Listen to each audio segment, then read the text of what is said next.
Las Cruces Public Schools has been continuing a remote learning model for classroom instruction. The new virtual classrooms were a learning experience for teachers. Centennial High School teacher Beth Rewalt describes how she has adjusted to her virtual classroom. I feel like I've adjusted well. I feel very comfortable with Canvas, which is our online learning platform. I feel like I've learned and found ways to try to engage students in this unconventional style of teaching and learning. According to Rewalt, the initial issue that teachers struggled with was online participation from students. Initially, it was just getting kids on Zoom. So it was really hard to get the students to log into the Zoom sessions. There were no requirements for attendance, and there still aren't. But once I could get the word out that we're actually doing something that's engaging and maybe even fun, and you're actually learning something, I started to get, my attendance got a little bit better. Remote learning reduces the opportunities for hands-on learning experiences. The challenge has been finding ways to supplement hands-on learning at home, says Rewalt. I think academically, I'm a science teacher, so the interactivity of the things that we did in the classroom, that's been really difficult to not have. So hands-on engagement opportunities are super valuable in the learning process for most kids, especially in science. And so this has been missing for the most part. Remote learning also poses additional challenges when it's your first year of teaching.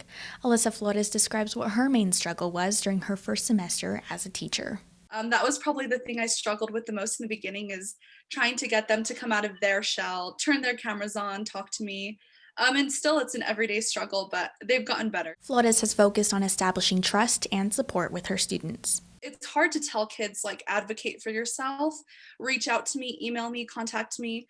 It's easier said than done, I guess. And so a big thing for me has been like communication. Some of these kids are going through the unthinkable, and so just trying to be that one thing that's going to be solid for them is really important. After an entire semester of online instruction last fall, students like Mateo Garcia Bryce knew what to expect for the spring semester.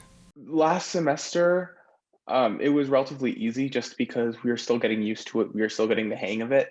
And this semester has pretty much been the same, except they've taken off, you could say they've taken off the guardrails, right? So it's a little bit more difficult, more rigorous. Even though remote learning has its challenges, Rewalt describes some of the positive skills that remote learning can provide to students. If a student is struggling with organizational skills, remote learning is probably good for them, because in Canvas everything's very organized. You know when your due dates are. All your assignments are in one place. You don't have to worry about losing a paper or forgetting to write down some data in class that you need to go home and crunch numbers for.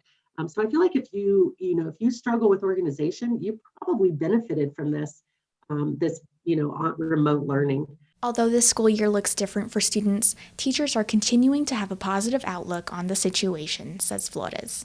Really, it kind of gets better every day. I think the kids, it's hard for them, it's not ideal for them, but I know that they come and they're looking forward to seeing me, and I've been having really good attendance lately, and I just try to keep the energy really high and try to be really positive for them. Students and teachers will continue to adjust to this new style of education.